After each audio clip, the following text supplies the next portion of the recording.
Hey everyone, I want to talk about something important today because it's time to get back to our roots around free expression on Facebook and Instagram. I started building social media to give people a voice. I gave a speech at Georgetown 5 years ago about the importance of protecting free expression, and I still believe this today. But a lot has happened over the last several years. There's been widespread debate about potential harms from online content. Governments and legacy media have pushed to censor more and more. A lot of this is clearly political, but there's also a lot of legitimately bad stuff out there. Drugs, terrorism, child exploitation. These are things that we take very seriously, and I want to make sure that we handle responsibly. So we built a lot of complex systems to moderate content. But the problem with complex systems is they make mistakes. Even if they accidentally censor just 1% of posts, that's millions of people. And we've reached a point where it's just too many mistakes and too much censorship. The recent elections also feel like a cultural tipping point towards once again prioritizing speech. So we're going to get back to our roots and focus on reducing mistakes, simplifying our policies, and restoring free expression on our platforms. More specifically, here's what we're going to do. First, we're going to get rid of fact checkers and replace them with community notes similar to X, starting in the US. After Trump first got elected in 2016, the legacy media wrote non-stop about how misinformation was a threat to democracy. We tried in good faith to address those concerns without becoming the arbiters of truth. But the fact-checkers have just been too politically biased and have destroyed more trust than they've created, especially in the US. So over the next couple of months, we're going to phase in a more comprehensive community notes system. Second, we're going to simplify our content policies and get rid of a bunch of restrictions on topics like immigration and gender that are just out of touch with mainstream discourse. What started as a movement to be more inclusive has increasingly been used to shut down opinions and shut out people with different ideas, and it's gone too far. So I want to make sure that people can share their beliefs and experiences on our platforms. Third, we're changing how we enforce our policies to reduce the mistakes that account for the vast majority of censorship on our platforms. We used to have filters that scanned for any policy violation. Now, we're going to focus those filters on tackling illegal and high-severity violations.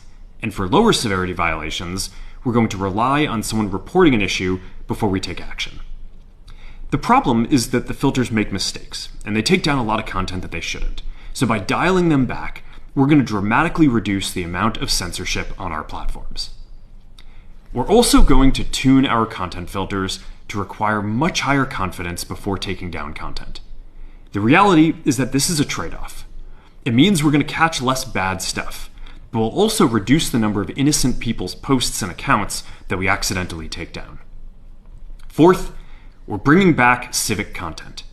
For a while, the community asked to see less politics because it was making people stressed.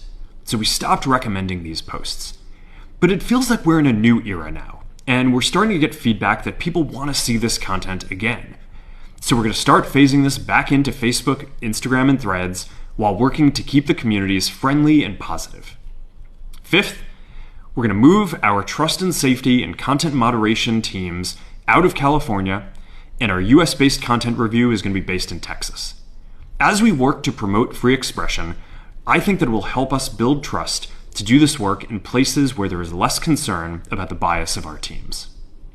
Finally, we're going to work with President Trump to push back on governments around the world that are going after American companies and pushing to censor more.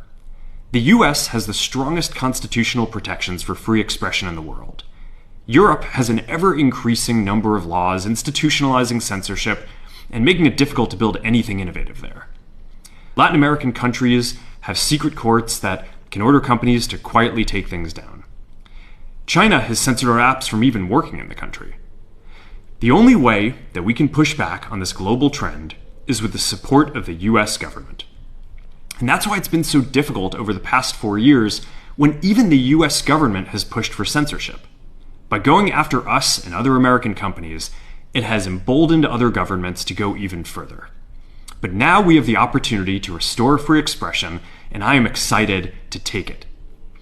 It'll take time to get this right, and these are complex systems. They're never going to be perfect. There's also a lot of illegal stuff that we still need to work very hard to remove. But the bottom line is that after years of having our content moderation work focus primarily on removing content, it is time to focus on reducing mistakes, simplifying our systems, and getting back to our roots about giving people voice. I'm looking forward to this next chapter. Stay good out there, and more to come soon.